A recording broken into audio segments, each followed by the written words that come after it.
rules feel a bit muddy. Muddy? Oh, sorry I'm not a drunk on the verge of losing custody like every other woman solving murders these days. Chad, we're going to go ahead and move on to the next review I have on the docket. And that is my review for Velma, episodes 3 and 4 of the series so far. It's figured let's review both of them back to back. I mean, why review them separately, chat? They all have the same problems anyway. Listen, as you guys know, I did a review for episodes 1 and 2, and as I said, it's probably, not probably, it is the worst Scooby-Doo adaptation of all time for a variety of reasons, chat.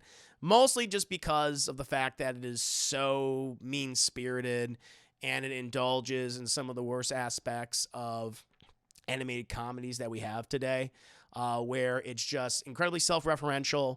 It feels like it can circumvent and defy tropes just by saying, just by literally talking about the trope itself and then proceeding to do it like, we can just keep doing that. That's fine. As long as we just bring up, then that means it's okay to indulge in that trope. And the other part of it is when they're not doing that, which is every other scene, the other thing what they're doing in between all those scenes is just making pop culture references, dated pop culture references, because animated shows take a long time to make, obviously, chat. I mean, they're very difficult to produce, even the worst of them, and then to create. And so once you're mentioning things in pop culture, well, that was from however long ago, 2 years ago, so when you bring it up now, it's like, why you talk about something that was people were talking about in 2020 or before? It doesn't make any sense. And that's what the show is, at its core, right? But it's like, okay, hey, that was the first 2 episodes. Maybe they're working out the kinks. Maybe, they can go down with the plot. They can continue on with episodes 3 and 4, which people don't know. Episode 3 is called Velma Kai, and episode 4 is Velma Makes a List. For episode 3, the basic premise is that Principal Rogers, who is the mother of the Norville character, who's pretty much Velma's version of Shaggy from the classic series, she's enrolled all the female students in a self-defense class. And Velma and Daphne, who have since become, girlfriends since the events of last episode, now hate each other again. Because I'm like, no one can be happy in this series. There cannot be, apparently, that's my biggest thing this episode. It's about, hey, we established this, even though, like, in the way in which they're together and they have this relationship that it was not earned, it's like, well, now at least we'll have some wholesome scenes between these characters. Nope, because immediately at the start, chat, they're competing against one another, and they're mean and nasty, along with being mean and nasty to everyone else. And then you have Norville, who is still consistently engaging in simp behavior, who wants to make Velma fall in love with him, even though she is, in every scene that they've been together, she has dismissed him, ridiculed him, and belittled him.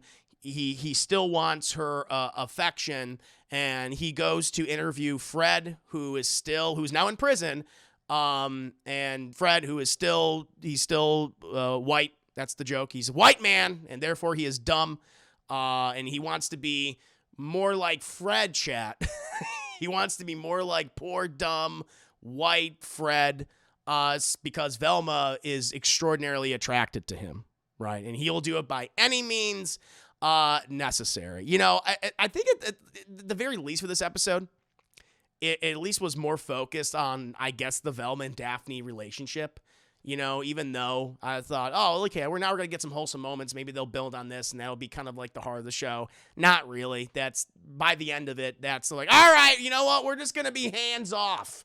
We're just going to, as they literally say, we're just going to be boobs off, vag off. They're their words, chat, not mine.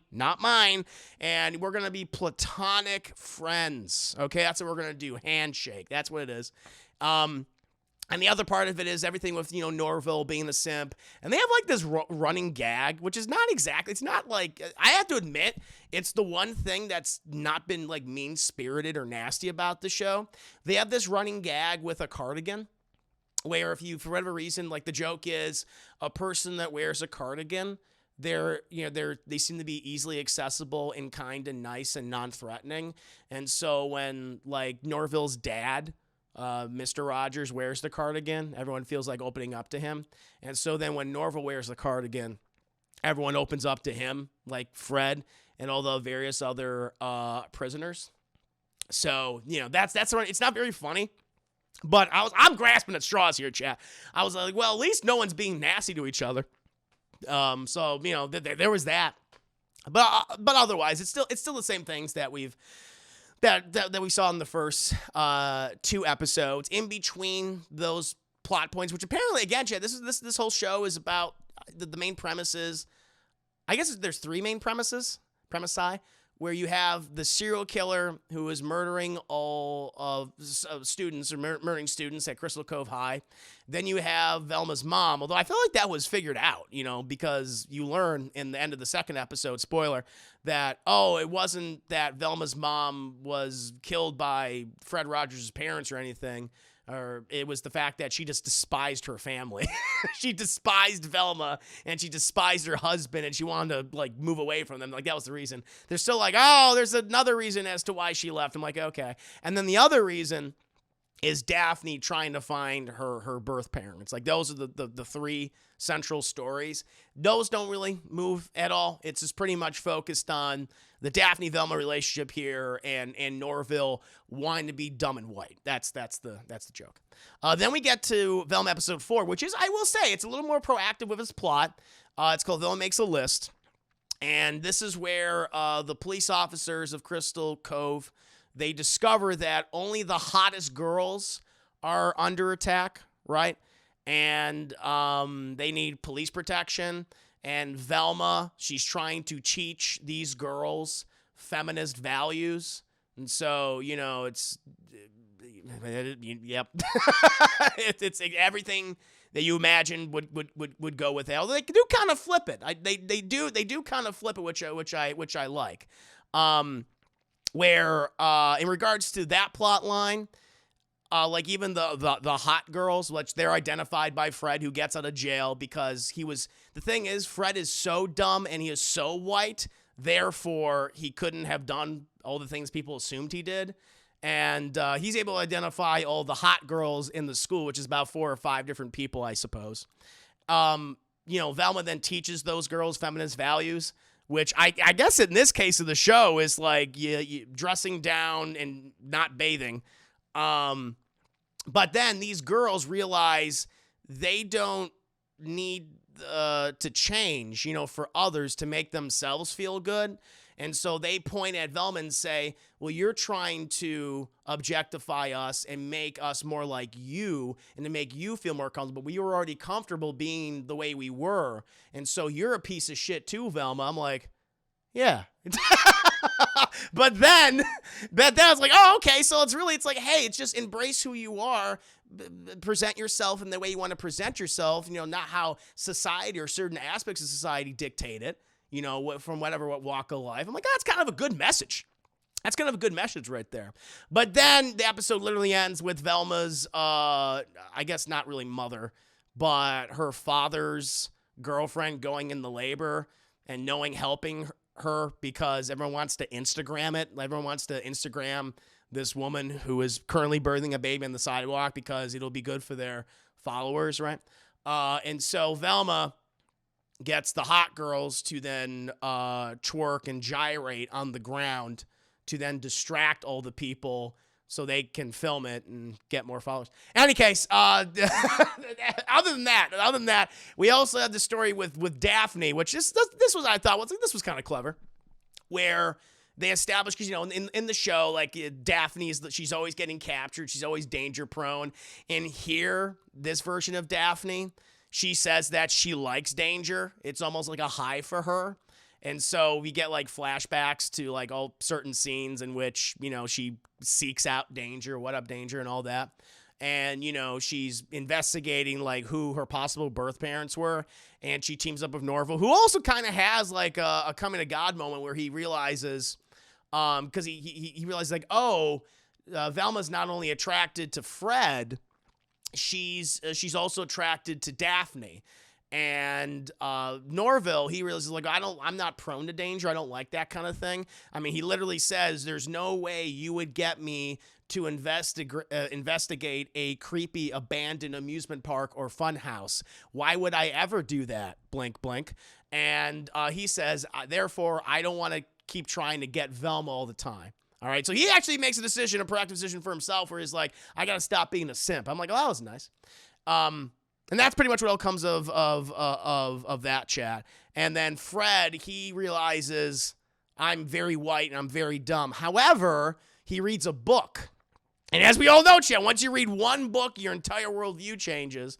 And he sees inner beauty and therefore becomes sexually attracted to Velma. Because even though she is ugly and dumpy on the outside, inside she is beautiful, even though I don't think she's very beautiful in the show, chat, inside, because it feels like a very toxic person. But yeah, and that's pretty much it. Everyone still suffers. They're still indulging in the same stereotypes. Although at least you have some characters who seem to be getting better, or seem to not be indulging in the worst aspects of their personalities, at least initially.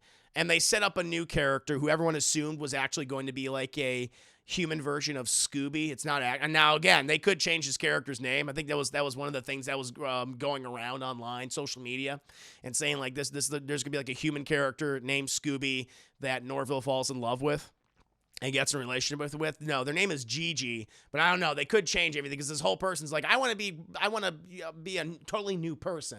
I'm going to present myself and be comfortable the way I want to be comfortable. So that might happen. We'll eventually see.